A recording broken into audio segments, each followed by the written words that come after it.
Hi there. I've been listening to some podcasts and speaking with some clients, and the overall theme that seems to keep coming up at the moment is people pleasing. Now, people pleasing is when we make sure that everyone else has got what they want, but our needs may not be being met. Now that can be just in a little way, like, let's face it, you mums, you're like brilliant for this. You put your husband first, your kids first, everybody first, apart from you. And to an extent, that is about being a mum, and that is about being in a relationship. And so there are times when, frankly, everyone else's needs are going to come first. If you're at work, the boss needs to come first. Your needs aren't really that important in the scheme of things unless the boss says so. So there are, times when we can't be top of the list of priorities, but it becomes an issue when you find that it's taking over and that you find yourself doing things or not doing things because that keeps everybody else happy, but it's not making you happy. Okay. And definitely, I know that this was who I was in my teenage and 20s, and thankfully I've worked that through, and that's no longer me. However, what I do find is that a lot of the people that I speak to who do have a tendency to people please, it becomes a problem when it's causing conflict, not necessarily rows, but conflict in as much as they know it's not really aligned to what they want. It might be around food, diet, hobbies.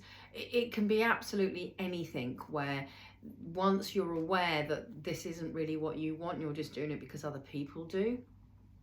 And so that's when it's going to start triggering stress and trauma. That's when it's going to start creating health problems. And a lot of the health problems that are immune system based will come down to people who are people pleasers. Okay, I just see it time and time again. And so you're talking about people with lupus, fibromyalgia, eczema, psoriasis. I'm trying to think of other issues that connect to the immune system. There's a lot. Okay.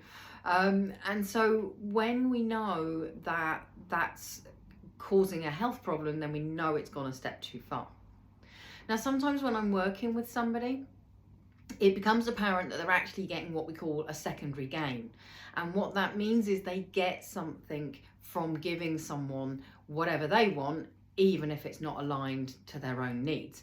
So that might be that they feel needed. It might be that they get that gratitude, or it makes them feel worthy because they've done something that someone really likes, which is great.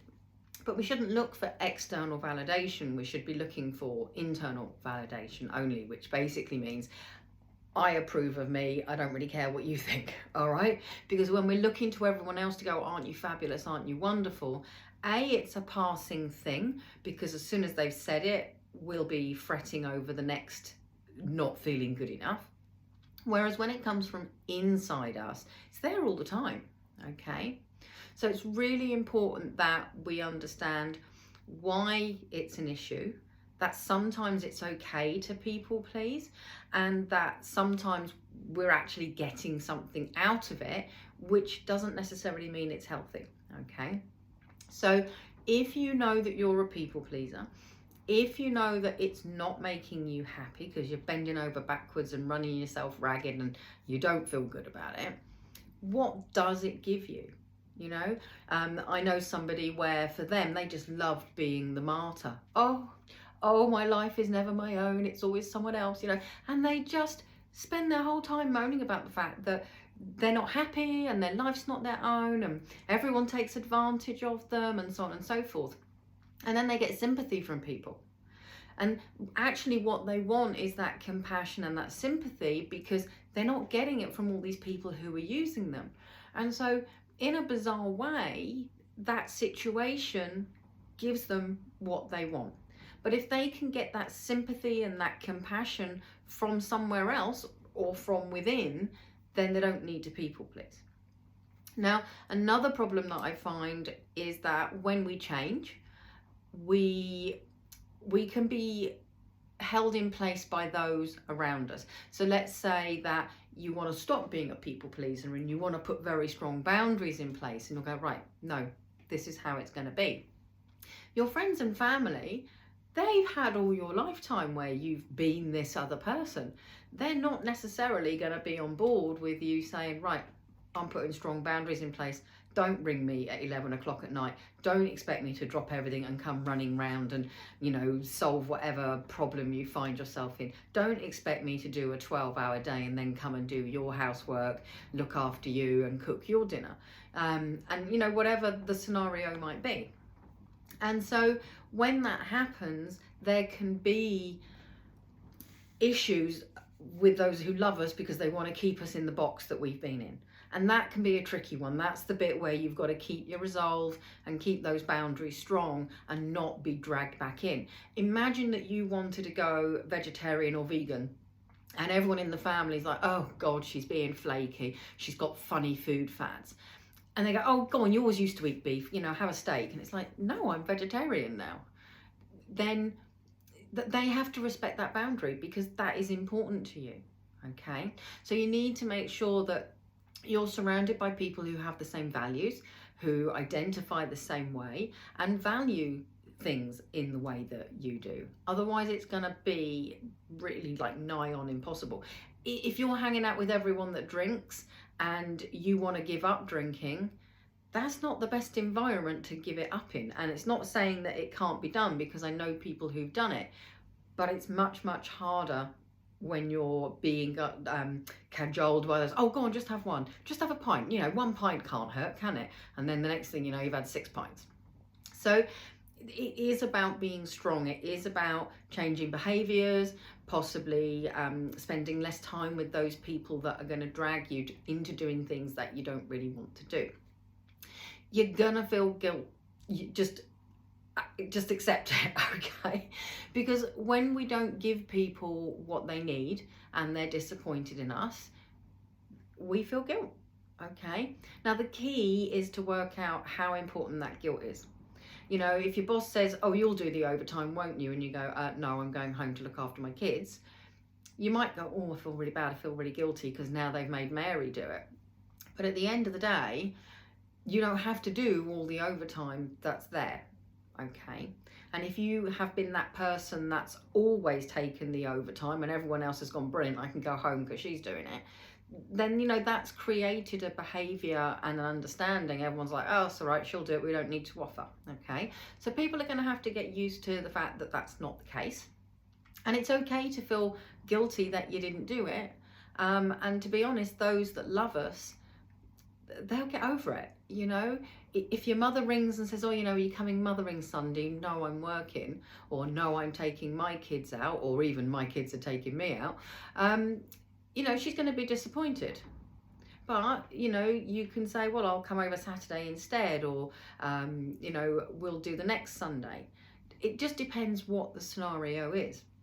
But, you know, if it's going to your grandparents for Christmas and you've got to trek halfway across the UK and travel's always a nightmare at Christmas and the weather's always appalling, you know, it's okay. They'll understand, all right? And there'll be things that they'll do that will disappoint you, okay?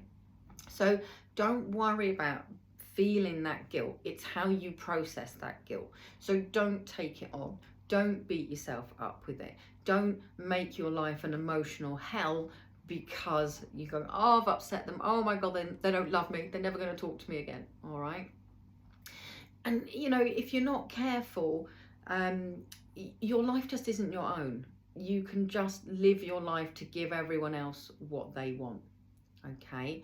And so really it's about, how can I have the life that I want? How can I be happy? And how can I give those people around me that are important to me what they need from me, whether that's running the kids round like mum's taxi, whether that's you know, being there for your parents and your in-laws who are all getting old and need care from you, whatever it is, okay? And just know that once they adjust to the new boundaries, it'll be fine. Once they get used to the new normal, it will be fine. but the big thing is that your health will start to recover. So think about how different life could be if you didn't have the health issues, if you didn't have the emotional stress and strain of being this wonderful people pleaser. It can be a bit more complicated when it comes to parent and child relationships around this, because sometimes there's this drive, like, I need to be the perfect person. If I'm perfect, they will love me.